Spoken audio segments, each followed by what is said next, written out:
All right, welcome to Passport to the Pros. Most young players grow up thinking there's only one path, making it to the NBA, but the reality is there are dozens of paths in basketball, and most of them don't look like what you see on TV.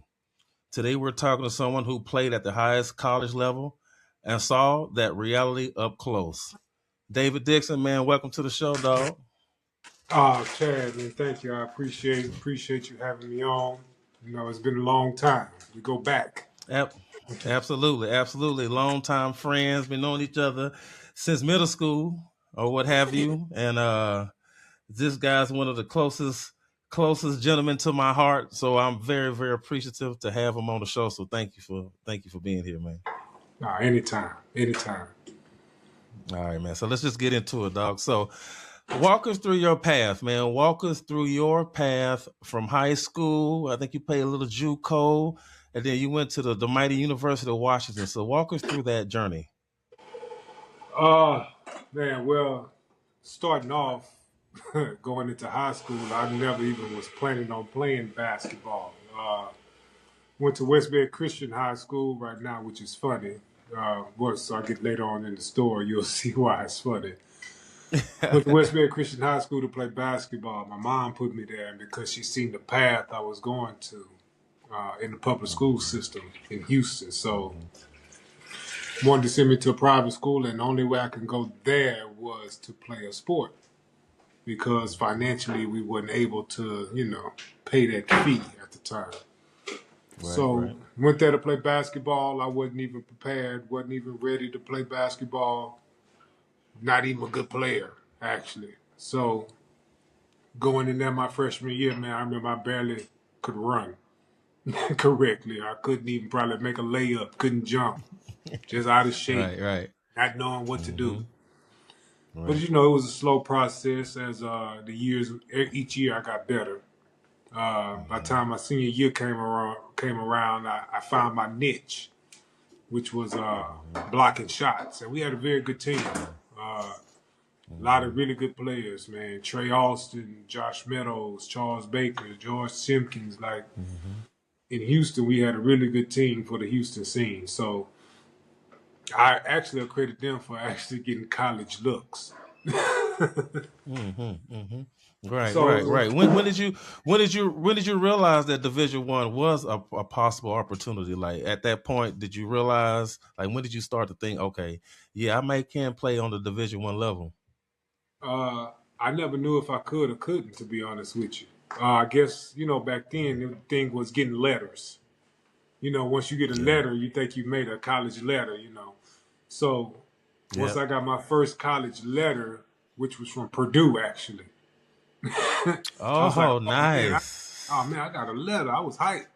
I ain't know what, Mm-hmm. I got a Mm-hmm. letter. Maybe I get some more. But at that time, Trey was he was a big name in basketball in the Houston area at that time. So a lot of people used to come see him. So I kind of credit him for basically, I guess, getting sought after because scouts coming to watch him, they end up seeing me, right? Yeah. And I was a Right. shot blocker Mm-hmm. at that time. So I guess Mm-hmm. at that Mm-hmm. time, once I started getting more letters and, about head coach used to tell us certain schools called, I was like, oh, okay, I can play at the next level. Because it was never a thought in my mind, to be honest with you. I never thought about going to Mm-hmm. college playing basketball. Basketball was not my path, was not my dream at the time. Funny story, when I was in high school, because, the way we grew up, I thought I was planning on being a garbage man. Oh man. Truthfully, I was planning on being a garbage man. Hey, That was hey. my path because I growing up on the southwest side of Houston, I didn't see Mm-hmm. nobody making it. I just thought, I didn't know nobody who played professional basketball. I didn't know no one who was rich. I didn't know anyone. I just thought it was Mm-hmm. all TV.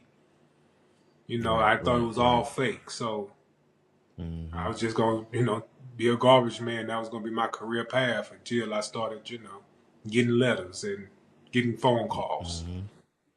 Mm-hmm. Mm-hmm. So When you uh, started so was you went to University of Washington right out of high school or no?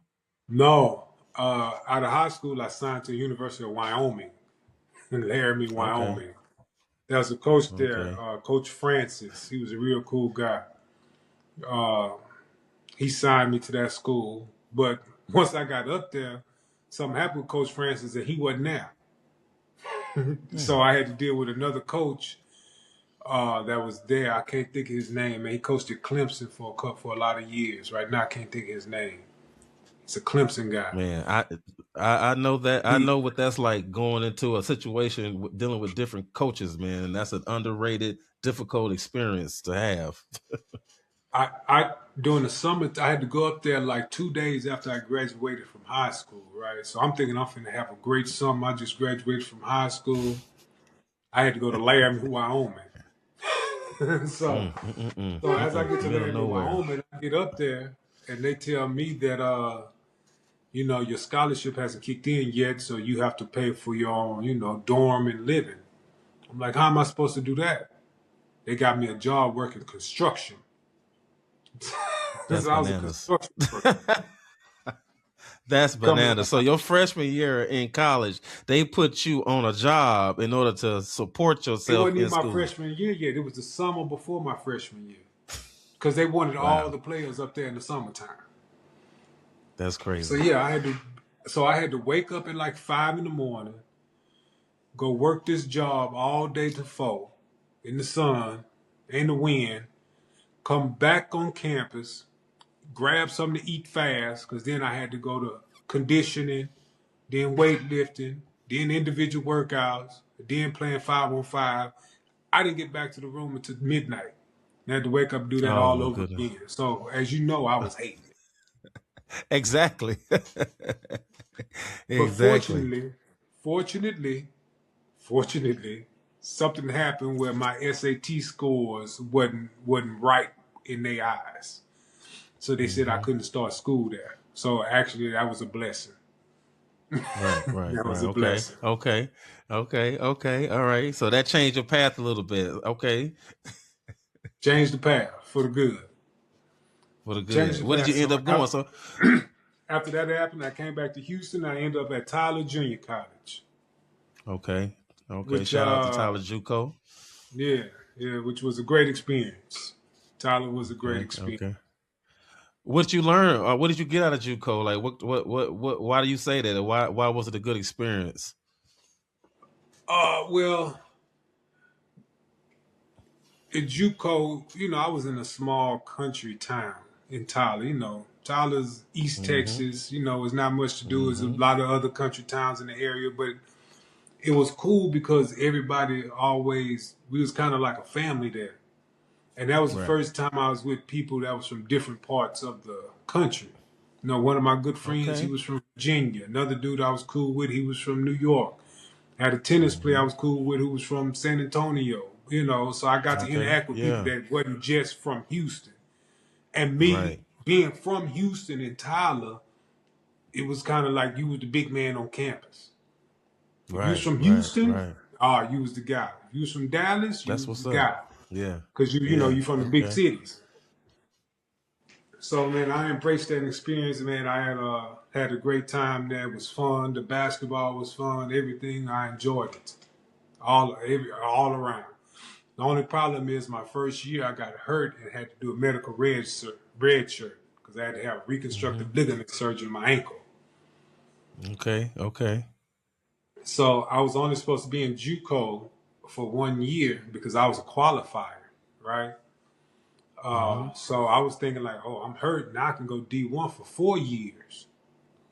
But the coach Kyle Keller, I remember he was like, David, just please give me 1 year. I gave you this shot to get back. I just need one. So I gave him one. And by the time I was leaving college, it was either between the University of Tennessee and the University of Washington. Those was my two choices when I was leaving JUCO. Okay, okay, okay. All right. So you ended up at University of Washington, Pac-10. Was that a big shock going from JUCO to that level of college basketball? Because what in your era, who was in the Pac-10? Who was in Pac-10? Ooh, ooh, man, it was a whip. Every year we had 6 teams in the top 25. So who was at Arizona? Arizona had Gilbert Arenas, Michael Yeah. Wright, Oh yes. Norton Mm-hmm. Woods, Channing Frye, Mm. what's his name? Jason Gardner, the point guard, Luke Walton. Mm-hmm. Mm-hmm. UCLA had Jason Kaponos, the Dan Mm. Getzuriks, uh, Matt Barnes. Who else? Man, Stanford had the Collins twins. Mm. Uh, Mm. Casey Jacobson. I mean, So Oregon had Luke Rittenauer, Fred Jackson. Hey, it was tough. The Pac was on the basketball scene. The Pac-10 was it. yes, heavyweight. That's a heavyweight conference. Yeah, yeah. Every Heavyweight night you got to conference bring it. You every got to night. bring And it. you gave them how many years you played for them? 3 years. I was at UW for Three. 3 years. Okay, so all right, now you coming towards the end of your college basketball career. Did you have any aspirations to be a professional basketball player? When did that start coming into your mind? Uh, Probably my senior year, probably the mid part of my senior year, because again, I didn't know how far basketball could take me. Like I didn't have Mm-hmm. that role model, I didn't have that mentor, somebody who could tell me like, this can happen, right? Mm-hmm. Mm-hmm. So, so when my senior year came around, I was playing well, could have played better, but it was some problems with the team. But it's life. Mm-hmm. But I played well. I led the Pac-10 in block shots. Shoot, I was top in the country in block shots. That was my niche. So That's a big time right there. yeah. So I knew I can play professional basketball. I thought I could play in the NBA, but I knew I can play. I didn't even know about overseas, to be honest with you. The So first so so your person, mindset was initially the league. Like I'm trying to make it to the NBA. That's what yeah, your thought because I didn't process know was at nothing first. Yeah. about Europe, but I knew how Yeah. hard it was to make it to the NBA. Also, I Yeah. knew it wasn't Yeah. easy, so Yeah. I didn't even know if I had a chance or anything. But if I can, I can. If I don't, I guess I got to go get a job. First time I learned about overseas was this guy, and when I was in Seattle, his name was Brent Marriage, and he used to go play in Okay. Brazil. He was playing in Brazil at the time. So in the summertime, see when he went in home, he had like a purple Benz, right? Nice purple Benz that Mm. he used to drive around the city, like making good money. He was living well.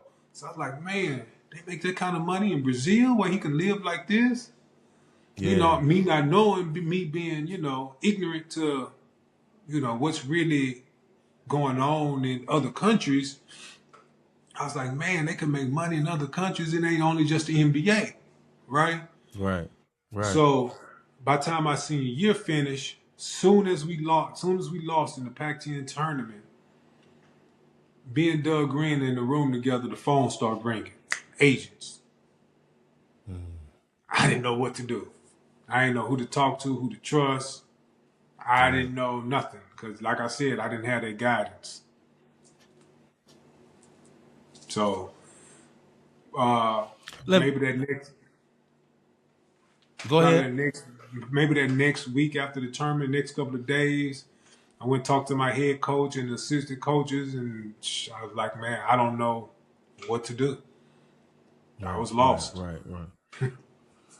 Let me ask you this: at what point did and this is for guys who's watching. Like we said in the beginning, this podcast is for aspiring athletes, guys who are trying to find their way and they're looking for advice or whatever. So one of my questions is, when did you realize that, okay, the NBA may not be my path? I may have to make a detour towards overseas. Once you started realizing that was an opportunity, or was you just open to be a professional athlete on whatever level? Or, like what exactly you was like, okay, I may not make it to the league. Uh, Man, I was just open to whatever. I wasn't even really Yeah. focused on the league. I did a camp with the Sonics. I didn't get drafted. I didn't go to no other camps. Uh, and I knew it was kind of like a political game. So I knew if I Mm-hmm. really wanted to make money, I would have had to go. See, I did the D League when that first year out, right? So I was like, okay, this is my shot. I know I can go to D League and do some work. Then I figured out how political the D League was at the time. If you didn't get drafted or if you wasn't that huge name, you're not even gonna get your shot, right? Right. So, what's fortunate part of it is after that, I was in the D League till maybe December, and they cut me on some numbers game type stuff because it's not like I was a bad player. I was better than the guy who was starting. But I ended up going to the CBA, to the Yakima Sun Kings.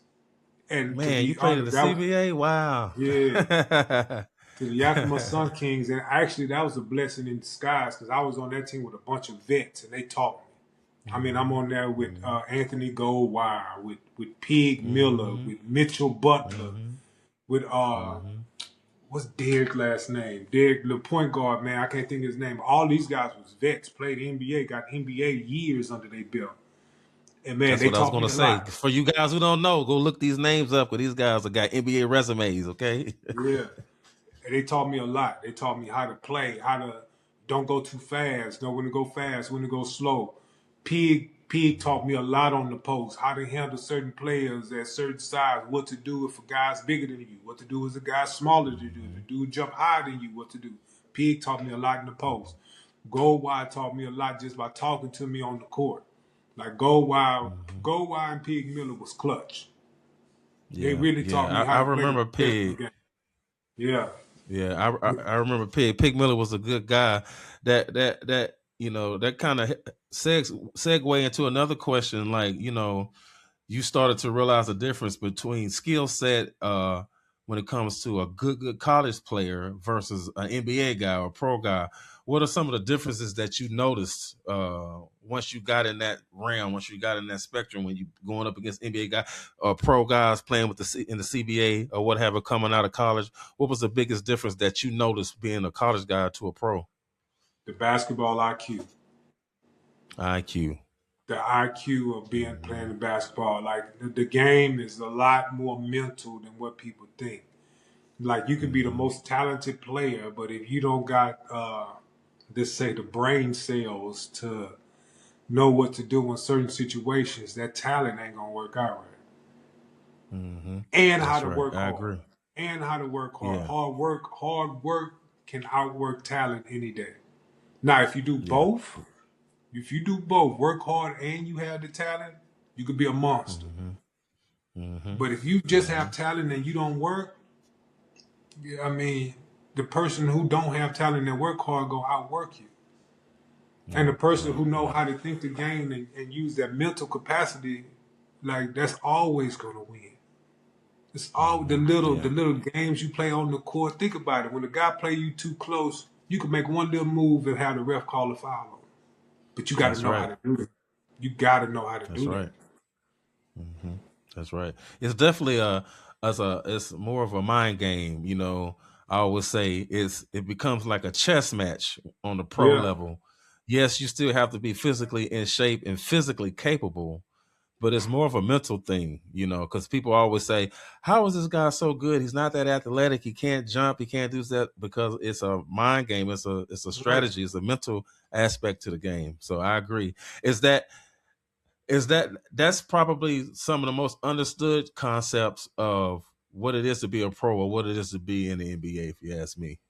Right. It is, man. Once your mental is right and once you get comfortable and the game slows down for you, because when you think about it, Chad, you know this. When you start playing with the professional, the game was going like this to you. Yes, But absolutely. it Absolutely. but it's really not.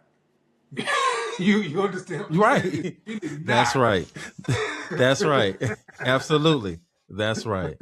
We were talking earlier, and and the audience know about my son. He's 24 years old. He's trying to pursue his career, and he's starting to pick that up and notice how the game is slowing down for him. He's understanding the IQ aspect of the game and how to make it simple, and how you work on all these skills to become good, to use maybe one or two of those skills to do what you need to do, which is an ironic aspect about the sport. Right. Right. Yeah. Like once you find your niche, you just keep doing that over and over because you know can't nobody stop Right. it. Okay, so you was in the CBA. When did you start heading overseas? What was your first overseas gig? How did that come into play? How did that happen? My first overseas experience was Mexico. Yes. I went Yes. down to Yeah. Mexico to a city called Querétaro. Okay. Right? Didn't know All nothing, right. All didn't know right. where I was going, didn't know. But Mexico was cool because we was playing 3 games a week. Yes. So Yes. I'm always hooping. So it was cool. It was cool in that fact. Was it a tough league? No. Was it, I just love the fact that we just always played. I mean, we was Right. living in a hotel, but we in Mexico, so it didn't matter. You know what I mean? That's right. You Right. know, Right. I wasn't getting paid a lot of money. Just so you guys know, now it's a little different, and maybe not different in a lot of ways. That first Mexico job, I was getting paid like what 3,000 a month, 3,500 a Yeah. month. hmm I mean, this and which and is and that's what guys need to understand. That's what guys yeah, need to understand. When you're starting out, don't you're not going to get rich off the muscle. That's just not how it goes. You nah. have to earn your keep. You have to earn your right to play. You have to you have to prove. You know what I mean? So, that's a good fact to bring up. So getting paid that 3,500 a month, but at that time I didn't have no responsibilities, so it didn't matter. It was more than what I was getting in Right. college anyway. So I ain't have no bills. I didn't have no kids. I wasn't married. I didn't. Right. So that 35 was just basically going in my pocket. So man, played Right. that 3 games a week. Really enjoyed it. Really enjoyed Mexico. Uh, so I went to Mexico. Let's say in end of July, maybe. Was there for like 3 to 4 months. I came home for like a month or two. Spent all that little 3,500 a month I was getting in that month I was home. I, I know you Gone, did, man. gone, Gone. gone. They can't I give got us some money money. like that at first. We got to learn. No, you can't give me nothing. Because that was all gone when I was in Houston for a month. And it's Christmas time, Yes. Thanksgiving to Christmas, Right. everybody around. Right. That money's gone. Exactly. Showing out. So when January came, I ended up getting a job in Cyprus. Okay. Right? So I Okay. went to Cyprus. So I didn't know so you played in Cyprus? I went to Cyprus for like 3 months from January to March. Where you was? In Larnaca? Where were you? I think I was in Limassol. Limassol. Yes. But Okay. team I, Yeah. the team I was on was called Apollon. Apollon. Apollon. I know Apollon, yeah. Yeah, I was over there. You know who I was with, man? I was with this guy. He went to UConn. I can't think of his name, man. He was a shooter. So before I got over there, if I think his name, I know you would know him. He went to UConn. I think he played at UConn when we played UConn. He played with Khalil, didn't he? He played with Khalil. He a shooter. He a 2 guard. I know who I who you're can't talking think of his about. name right now. But Right. when I got over there, he was averaging 30. hmm Right.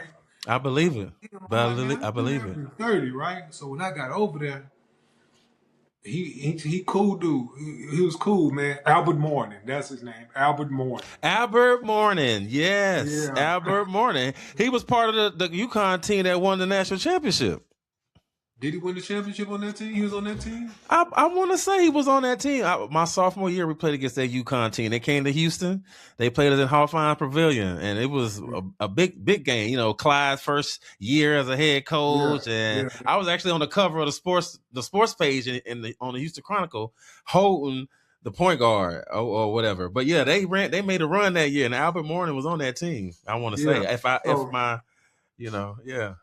He was there, right, before I got there. So I hmm talked to him. And he was like, man, He said, just do your thing. Don't worry about me. I'm going to get mine regardless. I was like, man, you averaging 30. How you averaging 30? He's like, don't worry about it. I'm going to get mine regardless, right? So I'm at the first game, very first game. I have like 36 and 22, right? Killing. Nice. I look up, Albert had 32 points. I'm like, man, how you get 32? Like, I ain't even see it. He's like, I know. I'm going to get mine. I'm telling you, I'm going to get it. So me and Albert, we balled out in Cyprus, but it was only me and Albert. That was the problem. Mm-hmm. We ain't have enough. So when we went to the playoffs, we ended up playing against, it was a big man too. He went to Michigan. I think he played with Pig too. Big, tall, 7-foot. I think he was in Houston a little bit also. Big, tall, 7-foot dude who went to the University of Michigan. Like, he older than us, though. A little older than us. I can't think his name. I know who you're talking about. I see his face right now. It'll come to me as we talk. So you get old, man. Your memory, it goes. So we ended up losing to him and his team right in the playoffs. Mm-hmm. This is like mid-March. All right, cool. I still wasn't getting paid no money there, but I played well. Played well, you know what I'm saying? I'm doing this year just to show that who I am. So as soon as we lost, 2 days later, I get a call. It's a team in Croatia that wants you to come. So I end up leaving straight from Cyprus and went to Croatia to play. So think about it. In one basketball season, I'm in 3 different countries. And let me say something too to the guys that's watching. That's a great strategy that you keep in mind. One of the best strategies you can have is to go from one country to the next. Once you get over there, you want to try to stay over there as much as possible. It's easier to go from one country to the next than it is to come all the way home and then battle against the guys that's at home trying to get contracts. So that was an excellent strategy. I was able to do that near the end of my career to do that. Yeah. So when I went to Croatia, man, I loved Croatia, man. I was in Šibenik. Šibenik was like 40 minutes away from Split. Man, the fans was great. I was there with Little Dave, man. He from Chicago. He was my point guard. It was his rookie year. Man, so I was playing in the Croatian league. That's when Scooney Penn was over there playing for Zagreb. I remember that. Yeah, so, man, enjoyed ourselves. Scooney Penn, that's Oklahoma, right? That's Oklahoma. Scooney Penn, right? Scooney Penn went to, where did he go? No, he went to Ohio State. Ohio State, that's what it is. Ohio State, yeah. So when we was there, it was called the Croatian League. So the top 4 teams of the league get to play in the Adriatic League. And at that time, the Adriatic League was a huge deal, right? So if you make the first top 4 of the league, you automatically go. So we was just fighting to be in the top 4 spots. We ended up making 4th place, so that next year that team played in the Adriatic League. Now, mind you, I went to 3 different countries. In these countries, I didn't make a lot of money. And when I went to Croatia, I probably was making like maybe $4,500 a month, something like that. $4,500. Not a lot of money. It was only 3 months. Right? But I played well that whole year, and everywhere I went, average a double-double. Every country. Right? So with me playing like that, right? So it's like you got to sacrifice yourself to show what you can do. Like the money, all the time, the money is not important. Absolutely. So once I did that, and David is 6'11". By the way, I don't know if I mentioned that before as we doing this. So keep that into perspective as well. We're talking about a center, and in this game of basketball, when you get up past 6'8", 6'9", 6'10", it is definitely way easier to be a pro athlete. And we're talking to a guy who's 6'11", who's saying that he has to sacrifice his salary or the opportunity to make money in order to build his resume. Yeah. So once I went to Croatia, that finished. It's summertime, going back home in Houston. At that time in basketball, Chad, as you know, because we was together a lot, Houston was the place in the summertime on the Absolutely. basketball. So it was Absolutely. a blessing just to be in Houston every summer while I was playing because you can't help but get better unless you just don't do nothing. Absolutely. Like Absolutely. we're 100%. going up against pros, NBA guys, Yes. overseas guys, Yes. even the Yes. street guys got game. Like the Every hood day. niggas from the street, they Every got day. 6 days a week. yeah, Mm-hmm. like playing. We Mm-hmm. wake up in the morning, we in the gym shooting, working out individuals. We That's getting right. that 505 bump, and at night we playing in the pro am. That's right. That's right. And didn't sleep and woke up, didn't sleep for only but 2-3 hours and got up and did it right over again. Absolutely, absolutely. Two a days, 3 a days, getting shots up, getting drill work up, playing in pro-ams, playing in open gyms. Like, listen, in Houston, in the late '90s, early 2000s to the 2010s. Listen, Teams, that's where yeah, it yeah, was. yeah. That's where it was at. Everybody came through That's where it there. was I at. mean, you got we talking about the Sam Casells, the Steve Francis, the cat. Cat was That's cold. right. Catino Mobley Well, was let me. cold. Oh, that's my boy, Catino. That's my boy, Yeah, man. That's my dude. That's my dude, Catino. That's my dude, man. I learned a lot. We had a lot of battles and the Fondy at the West Side Tennis Club, yeah, man. And I learned a lot from the guy. He's a lefty too, like I was. yeah, So it was a good yeah. matchup, you know. So it was awesome. Hey, let me ask you this. So, you're mentioning about how you was making that sacrifice um as far as your income, putting yourself on a platform to be seen. So how fragile is the pro dream? Like, explain to the people like how fragile, how Oh, it can be broken at a drop of a hat. It's yeah. real fragile. Hmm. And the thing about it, Yeah. it ain't even all just about basketball. To be honest with you, you got to have the right mental to go to another country and be uncomfortable. You have to be comfortable with being uncomfortable, Man, right? that's And you man, I'm telling also you facts. and you also to really like survive in these countries and to let's say enjoy yourself. Now think about it. We only work in basketball for at most 5 hours a day, right? Right. You only working 4 or 5 hours a day. What you gonna do the rest of the time? You got to get out and see, Right. what's going on. Like you got to embrace yourself in the culture. Right. You got to embrace Hmm. yourself in the culture, and don't let whatever you think is weird get to you. Like you got to understand where they come from, how they live. You got to see that. You got to live how they live. You got to, do what they do to enjoy yourself because it's different. Why not? And that goes into my next question as like the type of habits, like what kind of habits guys need to have in mind in order to maintain being a pro, or what it takes to stay at a pro or to push this career forward. Like what type of habits you need to have, like, you know. Oh man. First of all, have an open mind, right? Because like I Mhm. said, you only on the court for 4 to 5 hours a day, right? So have an Right. open mind. Be great with your teammates because Hmm. your teammates is what's going to keep you a job. Once your teammates don't like you, it's going to be hard to find a job. Once the coaches don't like you, it's going to be hard to Absolutely. find a job. Because every team you go to, Hmm. for example, if I play for a team this year, summertime come, whatever team that wants me next year, they're going to call the team that I just played for 100%. Hmm. And they're going to say, Hmm. they already know what kind of basketball player I am. They're going to say, what kind of person is he? Hmm.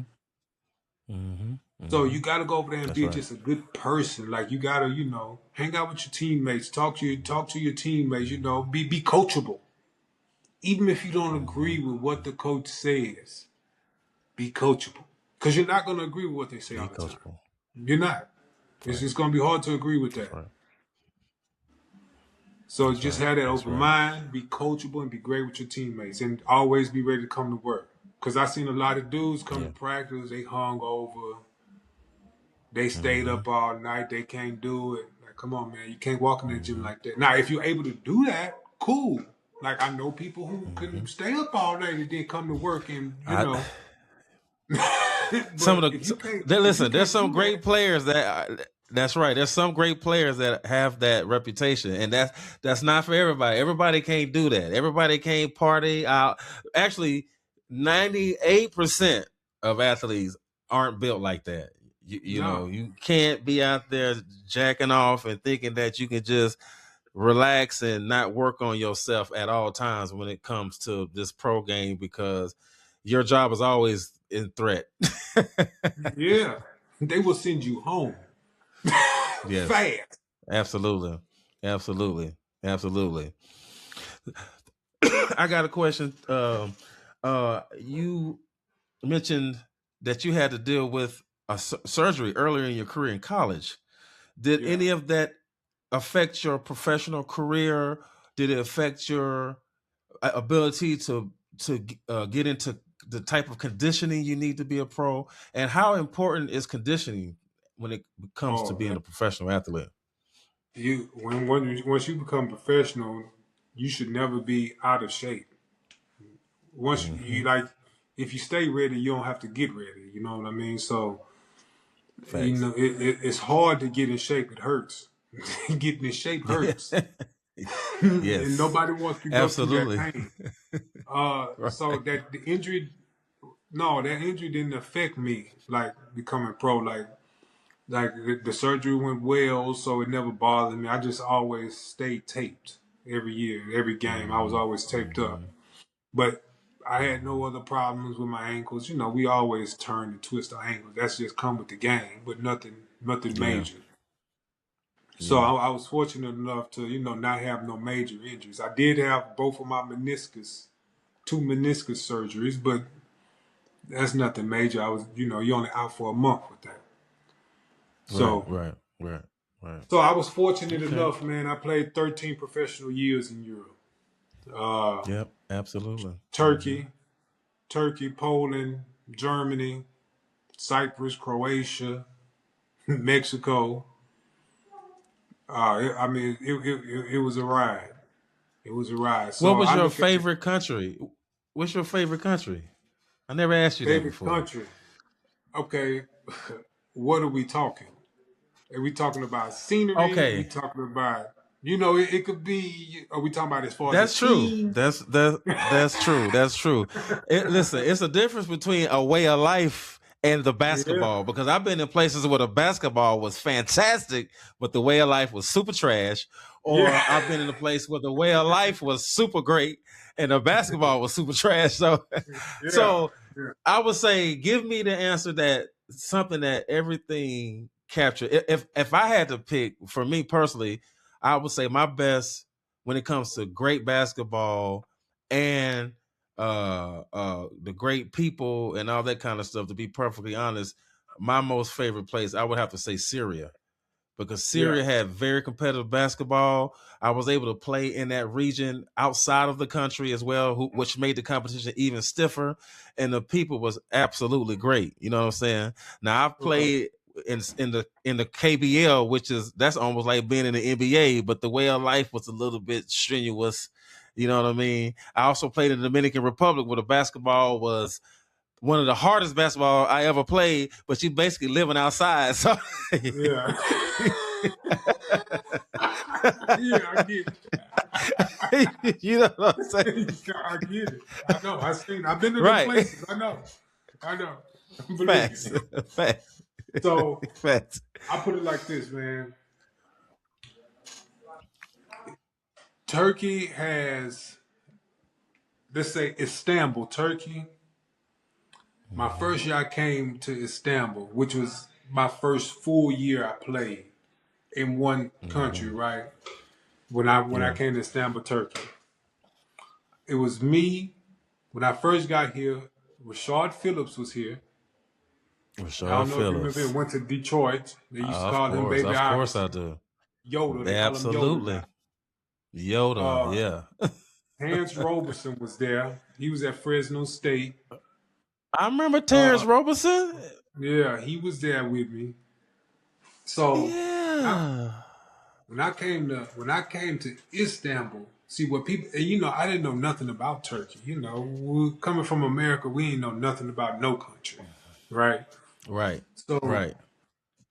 Istanbul has everything you want. Whatever you into, it got it. Good, Hmm. bad, the ugly, everything. Right. Right. So I would say, man, probably my favorite is Turkey and Istanbul. That's probably why I'm still living Right. here. To be Right. honest with Which is, listen, I mean, which is a wonderful thing. I admire the fact that you took the chance and the opportunity to relocate and live in a foreign country and to make a family and a life over there. I think that's very admirable and a good alternative and a testament to your experiences as well. You obviously had great enough experience to where you wanted to make a home. So that's awesome. That's an awesome thing. Now, if we talk about my favorite team I played on, I would have to say the team I played on in Germany as a team. That team was, man, that was a fun team. We was good and it was Mm. fun playing with those guys. I was like, That's man, awesome, man. that was like the best team I've ever, the most fun as a team ever. That's what's up. That's what's up. Okay, Germany was so Germany was like playing AAU. oh really? Say didn't G Gervin? No, G Gervin was in Sweden. I was going to ask you if he was over there in Germany, but I I think think he he was was in like in Sweden. Sweden. He was next door. Yeah. Yeah, Yeah, he yeah, was like in yeah. Sweden or Switzerland or something like that. He had like a passport or something, I think. Yeah, yeah, he got a passport. He became a Swedish citizen. They love him over there. Yeah, Yeah. yeah. All right, so let me ask you: if someone is 16, between the ages of 16 and 18 right now, and they're watching us, what would you tell them that they should be focusing on? I don't know if you are up to date with the new game, the new modern game. The game has changed quite a bit since we I'm up to played. date. I'm up to date. Oh, great. So, what would you tell a 16 to 18-year old that they should focus on right now while they working on their game? The toughness. And when I'm talking about the toughness, it just ain't Yes, on the court. The mental and physical toughness. Uh, that's good. what I see now with the kids, like kids nowadays, they get whatever they want. Everything is so easily accessible for them. It ain't like when we were growing up. Mhm. We had to like fight and claw for everything. It's our fault too as parents, as adults, because we give these kids whatever they ask for. We make sure they have whatever they want, so they don't want for anything, right? Right, So they don't know that hunger. So they got to have that toughness. So when adversity comes, they got to know how to handle it. The problem is they don't right, know how to right, handle that adversity. Like, so they can't just quit as soon as adversity hits them, because it's going to hit. hmm At some point in yeah, time, it's going to hit. Something's going to come that you're not going to like, that you're not going to agree with. You got to know how to fight through it. hmm You got to know how to hmm fight. I was going to quit. I was going to quit hooping a couple of times, but I had to fight through it. hmm hmm I actually did. I actually got mad at it and stopped playing for a couple years, a year and a half or so, thinking that I should have been at a further place than I was, which was very naive of me at the time. So you're right. You're absolutely right. You gotta push through those tough times. You gotta stay. You gotta keep that belief in yourself and the fact that you can achieve this goal that you're trying to achieve. You got to push through the adversity. So yes, toughness is definitely something that you definitely need, man. That's 100%. I feel like it's a little bit of that is missing too across the board. Yeah, Yeah, yeah. And everybody's yeah. not going to the NBA. So And well, that once you, I was going to ask you that. I was going to say, these guys that have they see the NBA or whatever. I was going to ask you, should everyone be chasing the NBA? Should they have a different thought man, process when it I comes to think I that? think once you get a certain age, like especially nowadays with social media and technology, when you in college, you should know if you're good enough to go to the NBA or not, right? So instead of like playing all these years in the G League, man, go get your money. Go Yeah, get your that's money. right. Because Hmm. look, what it is they nervous about the unknown, which we was too, because we didn't know what was happening. Because growing up in America, like I said, man, America's like the Truman Show. They put us in such a cocoon where we don't know what's going Yes, on outside. We think that every place is a war torn area where right. it's just barren land. Like, look what you just said. You played in Syria and you loved it. How many people think that Syria is Thank you just for there? bringing that up. Thank you for bringing that up. I'm glad you brought that up. I made a point to bring that up as well, and I'm glad you brought that up. Absolutely, that's right. How many people would ever think that? But it's one of the Yeah, most beautiful places I've ever seen. One of the best experiences I ever had. The best people I've ever met, and I still have friends from that region still to this day that I talk to on a regular basis.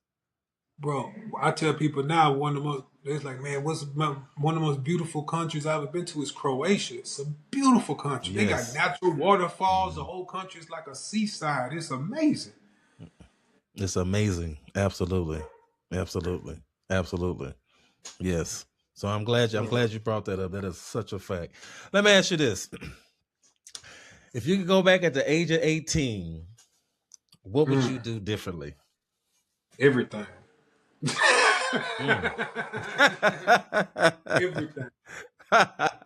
I mean, like I said, man, you got to understand. I was planning on being a garbage man because I didn't know. Like none of my life was never planned. Like I didn't know I was gonna end up where I'm at now. I didn't know I was gonna be playing college basketball. I didn't know I was gonna be playing professional basketball. If my mindset was different, who knows where I could have been. I don't know. I Right. could have been maybe in better situations. Now listen, I'm not regretting nothing. I don't regret anything. Because I look at it as like, look, I got paid to play basketball to see the world and see the world, right? See the world. Yes. I got paid to see the world, which is way more valuable than anything else, which gave me an open mind, right? So at 18, yeah, I would have changed everything: my focus, my work habits, my everything. Because, like I said, when I was 18, I didn't know how to work. I didn't know what I needed to do. I didn't know nothing. Like I said, I didn't have that guidance. I didn't have that teacher. I didn't have that mentor in front of me saying, "Yo, you need to do this. You can do this, that." I didn't have none of that. Mm-hmm. So Mm-hmm. yeah, everything. Okay. All right. All right. Okay. Okay. I feel you. Listen, trust me, I understand, man. If I had to do it all over again, I might have went ahead and went to New Mexico State when they was recruiting me. No knock on my alma mater, University of Houston. Go Cougs. But Yeah, at the time I was being recruited, New Mexico State was 16th in the country, and I didn't realize that at the yeah. time when they were recruiting me. And I should have made that choice. Maybe Oh things yeah, could have been I ain't different. gonna lie. I should have made the choice and went to the University of Tennessee, and everybody I went to school with at Yeah. University of Washington know that. And at the Yeah. time, they was Yeah. like top 10 in the country, That's right. and That's I and right. I That's couldn't right. quit that. Thanks to my best friend who hoodwinked me into going to University of Washington. Just a little I was bit. Just a little bit. Just a little bit. So, Big Dave, man, tell me. So, when you were playing, tell me some of the things that you had to do or that you looked at when it came to staying in shape. What kind of drills that you probably worked on, to stay prepared for the season, or talk about some of the things that you may not have been good at and that you wanted to work on, and some of the specific types of drills that you actually utilize to improve your skill set. um, well, this go back to those summer workouts like we was talking to in Houston, right? With all Right. being in Houston. So I remember being at the Met, actually with you, with Byron Smith, right? Yes, indeed. Byron was probably the best individual trainer on the basketball court that I had. Why? Likewise. Because when we worked out with Byron gonna work on your offensive skills, everything though. Like, but he Hmm. also mixed in the conditioning with it. Byron taught Mm-hmm. me how to Mm-hmm. make shots when I was tired, Mm-hmm. There you go. right? Yep. Man. So Yes. that was big for me because my offensive game wasn't, I wasn't a big offensive player. But by the time I ran into Byron, I knew how to get a bucket. Like I Mm-hmm. knew how to make a move in the post. Like you give me the ball in the post, I knew what to do with it. I'm gonna get you a bucket. Then Mm-hmm. Byron stepped out. That free throw line extended and in, I can hit that mid range, and that's because of Byron, right? So I Mm-hmm. knew all of that. At that time, big men wasn't shooting threes, right? In our Right. day. Right. So that Right. area, I knew how to get a bucket in that area, right? Because he taught me, look, work on this post move right here. Make sure that you get it down pat. Or this don't move. Just do cut this side out. Make sure you go the other way. You can have a wide open jump in the lane. Flash to the Do you ball. do Be ready you to do pull you up. remember do you remember any specific do you remember any specific drills in particular? Because I'm thinking about my because man, you brought back so many memories when you said learning how to score tired. Like you remember anything in particular? I remember we had to do this drill called 21s where you had to make 7 shots in 3 places, but if you make a shot, you count one. If you miss it, it's -2. -2. Yeah, I remember that. You I remember remember that that. drill? Yeah. I remember that. I remember the drill where he used to make us like run to the other end, touch the baseline, come, pass the ball, make a move, shot fake, shoot the ball, go do it Oh, again, non-stop, come back, make a room, and I used to have to do it in the post. yes, He used to yes, be behind me, yes. hitting me with the bag. I So remember that. early in my Mm. career, that was it. Toward the middle and end of my career, I found out that I had to run. Mm-hmm. So I Mm-hmm. had Mm-hmm. to, that conditioning was big. That I hated running. I hated conditioning. But once I started doing it, I seen that it made everything easier. Oh my That's why goodness. I was Yes. going to run Memorial. I was going to run Hills. Like that made everything easier for me. Like during the Yes. season. Yes. Toward the end of the season, Yes. I still had my legs because they was conditioned from running. That's right. That's right. That's something that I picked up later in my career too. I remember going into college. We mentioned Trey Austin before. He was a teammate of mine as well at University of Houston initially, and Trey. One of the things that's amazing about him The was way an he used to run like a exceptional deer. runner. Oh my God. He was running like a He was deer. Oh my goodness. He was an exceptional runner. I couldn't believe it. When we would have to run the bayou, which is about 2.5 to 3 miles around, man, he would almost lap everybody. He could run forever. He would not He's get 6'8". tired. 6'8" and could run like a deer. And I wish that I had picked that up early in my career. I was later in my career too to realize the importance and the benefit of just being a good running. And Yeah. boy, so yeah, that's a good one. That's a Who good one. who kind of That's put a me good one. on running was Gold, Anthony Goldwire. Cause he was Oh, like, cause okay. he used to run Memorial Park every day. He's like, come on, big Every day. Like, I day. remember Wow. he used to tell me, come on, let's go run the park. Let's go. I'm like, man, I ain't running that park, Goldie, man. Forget that. Every year, and I never used to run it.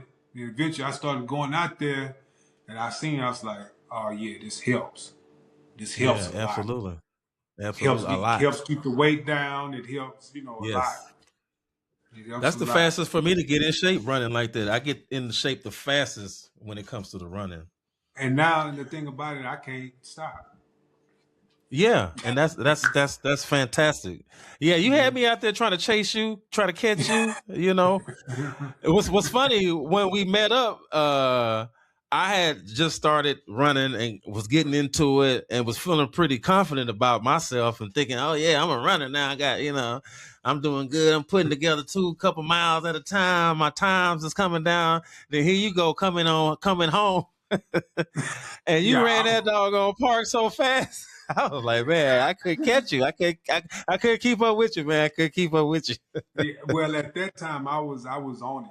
I was on it. Like I was running like all the time. Like I Yeah. was running 10Ks, and Yeah, people boy. who I You ain't was gonna on say it, people who man. don't know 10. That's like 6.2 miles. Like I was on it. Yes.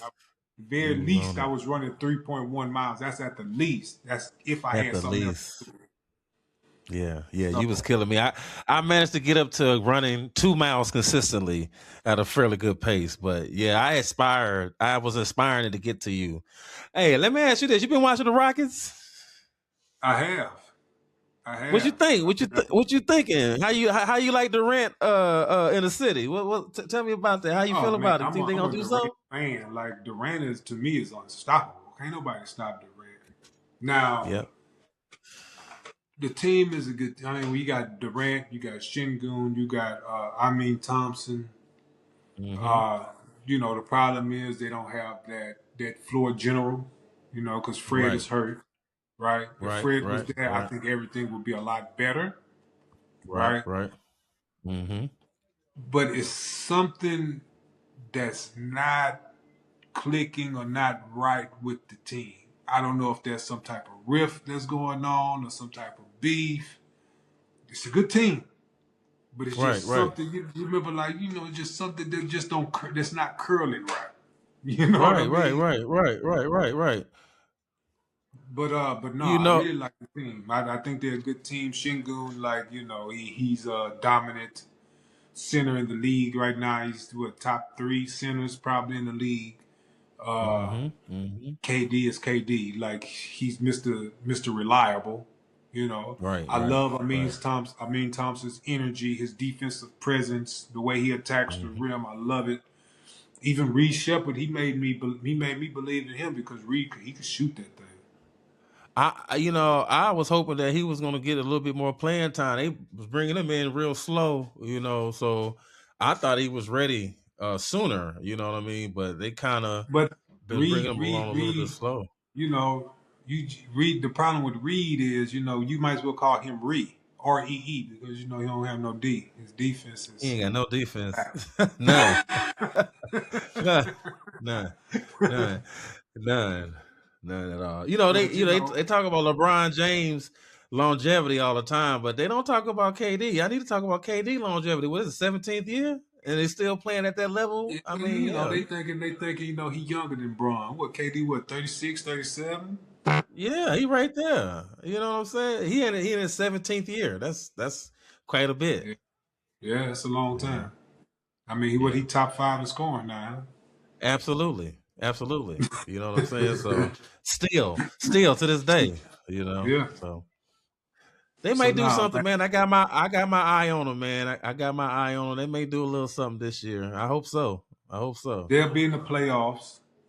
They're not Mm-hmm. going to win a championship because of No. the point guard situation. But next year, when Fred comes back, I think they'll have a legitimate run.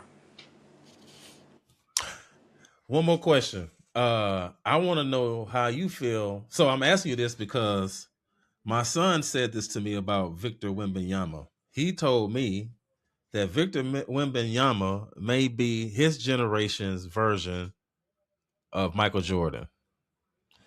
Maybe. What, how do you feel about this kid? What have you been checking him out? What you think about? First of all, he looked like a NBA made from player. yeah, I Incredible mean he created on 2K, right? So facts. I mean, at that height, he can pretty much do whatever he wants to on the floor. Like, what Hmm. can't he do? Like, I like him. Like, he's a great, phenomenal player. He's a rim protector. He finishes at the rim. He can shoot it. He can handle the rock. I mean, come on, man. He's an alien. And They who can say he gonna stop him get. at that height? They say he MVP. He might be. Luca's hurt. Now they got the rule is you got to play, what, 65 games Yeah, to get an award. So I think Luca's out of it. A lot of Anthony's cats out out of of it. it. Hmm. Shea might be out. I don't know. Maybe. Mm. He got a good argument for it. Like he's playing phenomenal, and they win. And they winning. They winning. He's playing great. The boy averaged 4 blocks a game. Now you being a shot blocker understands that stat and how impressive that is. Okay, 4 It is blocks a game. impressive, but when you 10 feet tall, it ain't that hard to True. do. Very true. Very true. Very true. Yes, yes, Now, when yes. Dream was doing it, it was impressive.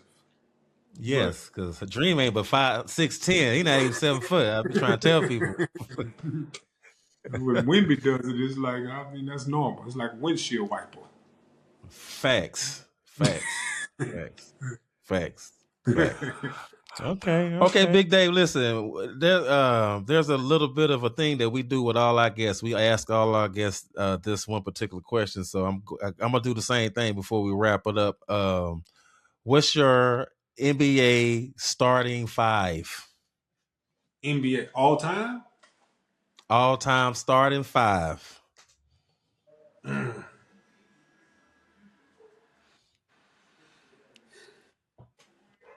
Magic at the 1. Mike at the 2. Mm-hmm.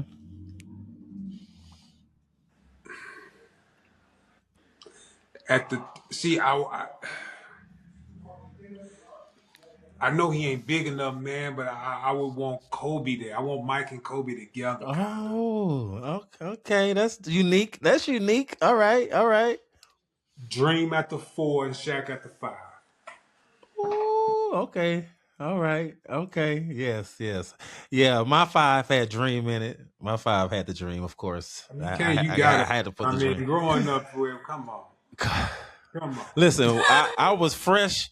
I was fresh, basically fresh in the city of Houston when the Rockets won a back-to-back championship. I had basically just got to the city of Houston, brand new, and them boys won that championship while I was there, and that was one of the greatest things I've ever got a chance to experience up close. So Man, I I gotta remember always being in the rock with the streets in Dream. my neighborhood, just walking up and down Fondren, like, yo, these dudes won the championship. I'm young. I didn't know what was going on. Yes, yes. Oh That's my good time. goodness, Like man. my freshman year in high school or something. Absolutely, yes, exactly. Yep, around that time. Absolutely, Yeah. man. Listen, man. Well, listen, man. There's no one path to basketball, and for most players, the journey doesn't look like what they think. So I'm glad that you came on to Passport to the Pros to tell us your story. I appreciate it, man. You are one of my closest friends in the world. I love you from the heart, man. And I just want to thank you for being here and telling us your story, dog. No, I appreciate you having me on. It was fun. It was a blast. The stories can go on, but I don't think we got that type of time. Absolutely, man. Absolutely, man. We could go forever. You know what I'm saying? We got story for days, boy. They don't even know. We could go forever. Yes. Nah, but again, man, I appreciate you guys for having me on. Hear my story, man. Everybody got a story, and everybody's story is unique in their own way. But yeah, like you said, everybody got a different path for basketball also. Just stick with the program, man, and don't give up. And know how to fight through that adversity. Absolutely. I second that, man. Well, like I said, I appreciate you, dog. And we will catch up soon. And enjoy the rest of your day. Give your kiss to the wife and the kids for me, man. And we're signing off, and we will talk soon. Really, man. Talk to you, my guy.